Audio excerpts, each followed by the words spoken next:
which is not a legal requirement.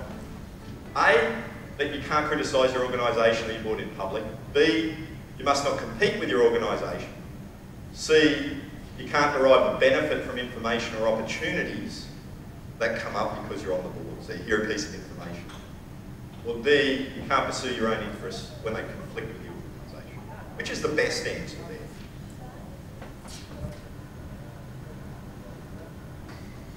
The answer is A, legally. Legally. Okay, now let's delve into that in a bit of detail, right? The duty of loyalty is one of the key obligations. It comes from this. If you're in the governing body, the board or management committee, you're in a position of trust where you can take advantage of information, the membership, because you've influenced the decision making. Because of that, you're acting for someone else, not yourself, and you must be loyal to the organisation.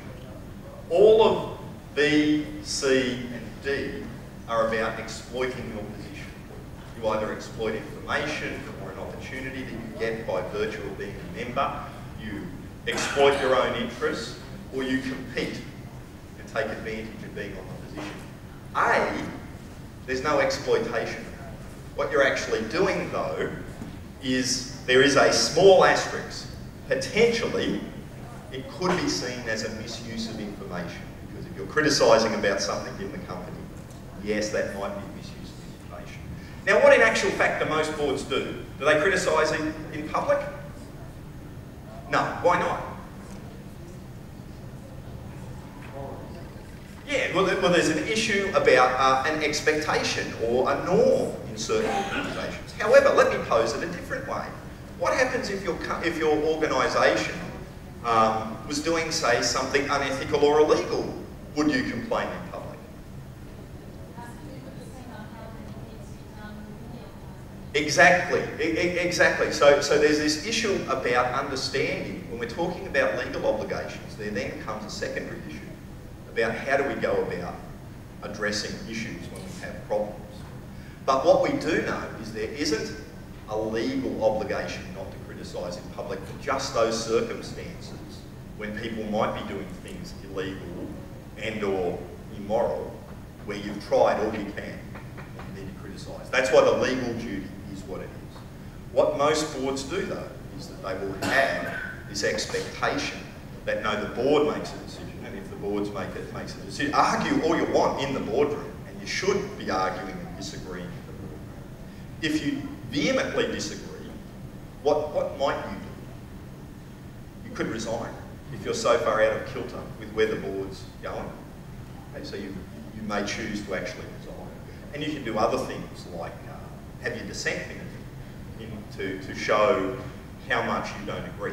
Most boards too have a shared expectation or norm where they say, you know what, if someone is so vehemently against this, that they can't even like abstain from it. They say, okay, it wouldn't be what I decide, but I'll go along with it.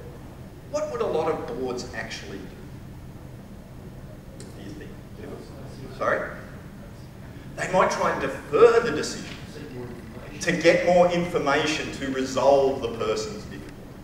Okay? So don't take this answer to mean that you should immediately go out and criticise your organisation in public. In fact, the exact opposite. It should be tried to be kept within the boardroom. It's an absolute last resort, if that makes sense. Do you have any questions about that particular one? Yeah.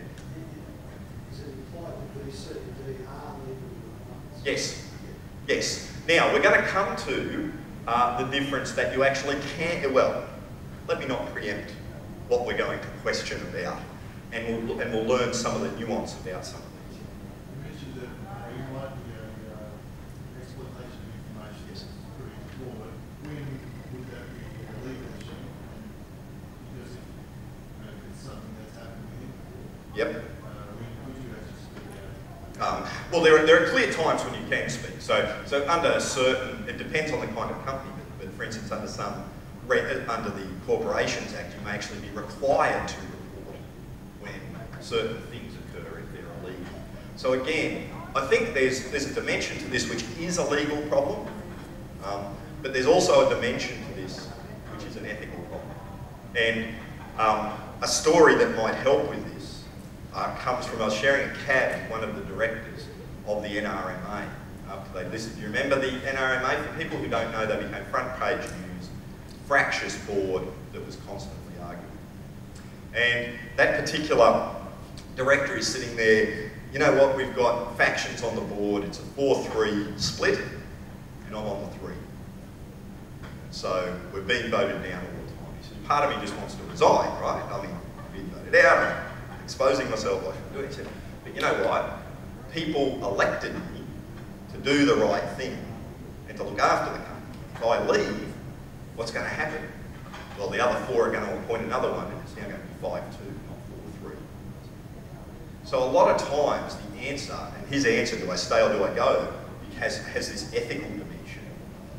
And I think there's a difference between the legal response I can give you and the ethical response which you may have. And again, that differs person to person. I have my view, and it's that I personally would follow my ethics, but some people's ethics is to do what is legal. So we all differ.